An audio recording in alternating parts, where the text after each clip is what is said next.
मंगलम भगवान विष्णु मंगलम गरुड़ध्वज मंगलम पुंडरीकाक्ष मंगलाय तनोहरि। जय श्री राम, हर महादेव। प्यारे दोस्तों, स्वागत है आपका अपना चैनल रसामृतम पर। मैं ज्योतिषाचार्य श्याम शरण काशी से।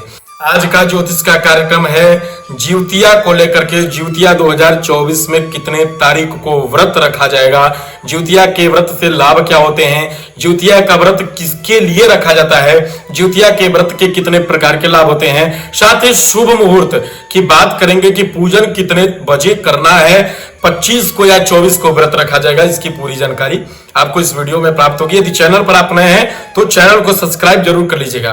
तो प्यारे दोस्तों, जीवित पुत्रिका ज्योतिया दोनों एक ही है। तो जीवित पुत्रिका का व्रत किस लिए रखा जाता है, जीवित पुत्रिका का व्रत रखने से किसके लिए रखा जाता है, किसको लाभ प्राप्त होता है, इस विषय पर जानकारी प्राप्त करेंगे। उससे पहले जानकारी प्राप्त कर लेते हैं, ले लेते हैं कि कितने तारीख को मनाना है। तो प्यारे दोस्तों, जीवित पुत्रिका का व्रत मैं अपने पंचांग से निकाल करके रखा हूं, जिसके अनुसार 24 सितंबर 2024 को मंगलवार की दोपहर के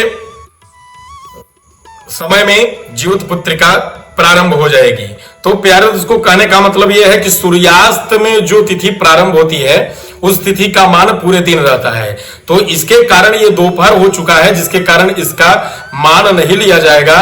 रात्रि हो गया है, रात्रि के कारण मान नहीं लिया जाएगा। शाम हो गया है, शाम के कारण मान नहीं होगा। इसका मतलब ये होता है कि जो उदया तिथि में जो तिथि रहती है उस तिथि का उदया तिथि के अनुसार ही उस तिथि का मान किया जाता है, कि जिससे कि 25 सितंबर 2024 को हम सभी जीवित पुत्रिका का व्रत मनाएंगे, जीवित पुत्रिका का व्रत रखेंगे। अब बात करते हैं कि 24 को लगेगा, जिससे कि 25 को प्रातः काल में जीवित पुत्रिका ही रहेगा और 25 के दिन ही ज्योतिया का व्रत रखा जाएगा। प्यारे दर्शकों, तो ज्योतिया का व्रत मंगलवार से लेकर के बुधवार दोनों दिन है, तो जिससे कि पूर्णिया तिथि में उदया तिथि माना जाएगा। तो 25 को यानी बुधवार को मनाया जाएगा सितंबर 2024 और 25 दिन रहेगा बुधवार। अब प्यारे दोस्तों, इसके शुभ मुहूर्त की बात कर लें तो इसके शुभ मुहूर्त की बात करें तो महिलाएं जो भी व्रत रखती हैं, जो भी माताएं बहनें, तो ज्योतिया व्रत की पूजा सूर्यास्त के बाद की जाती है।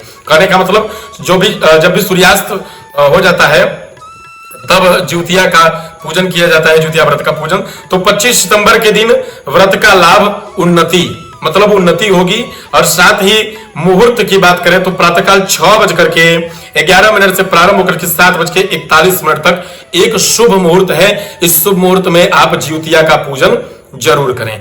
तो प्यारे दर्शकों, अब बात करते हैं दूसरे मुहूर्त के बारे में। तो दूसरा मुहूर्त प्रारंभ हो रहा है 7:41 से 9:12 तक रहने वाला ये दूसरा मुहूर्त। दो मुहूर्त अच्छे बनने वाले हैं। अब बात करते हैं कि इन दो मुहूर्तों में पूजा करने से अभी व्रत रखने का लाभ क्या होता है, ज्योतिया व्रत की कथा क्या है। व्रत की कथा मैं डाल दूंगा, एक दिन पहले ज्योतिया का डालूंगा, जिससे आप सभी सुन सकते हैं। तो प्यारे दोस्तों, ज्योतिया के जो भी महत्वाकांक्षी शब्द है, महत्वाकांक्षी टॉपिक है, वो ये है कि माताएं बहनें अपने संतान की दीर्घ आयु के लिए यानी आयु उम्र बढ़ाने के लिए इस व्रत को रखती हैं। दूसरी बात, चांदी की एक ज्योतिया बनवा करके पूजन करती हैं। जब ज्योतिया का पूजन होता है उस ज्योतिया को ये या तो पुत्र को धारण कराती हैं या स्वयं धारण कर लेती हैं। ये ज्योतिया पूजन की विशेषता है। तो प्यारे दोस्तों, माताएं बहनें हमेशा अपने पुत्र की उन्नति के लिए या फिर उनके ऊपर आने वाले हर एक संकट को समाप्त करने के लिए, दूर करने के लिए ज्योतिया माँ की पूजन करते हैं। उस दिन ज्योतिया का व्रत रखते हैं और ज्योतिया का पूजन करके ऐसा निवेदन करते हैं कि मेरे पुत्र, मेरे संतति हमेशा उत्तर वृद्धि की ओर आगे बढ़े, कभी भी नुकसान में ना जाए, कभी भी उनके ऊपर कोई संकट ना आए। ऐसी माताएं, ऐसी बहनें अपने पुत्र की कामना के लिए ज्योतिया का व्रत रखती हैं। वीडियो यदि अच्छा लगा हो तो चैनल को सब्सक्राइब कर लीजिएगा। कमेंट में जय सिया राम जरूर लिखिएगा। मिलते हैं अगले वीडियो में। जय सिया राम, हर हर महादेव।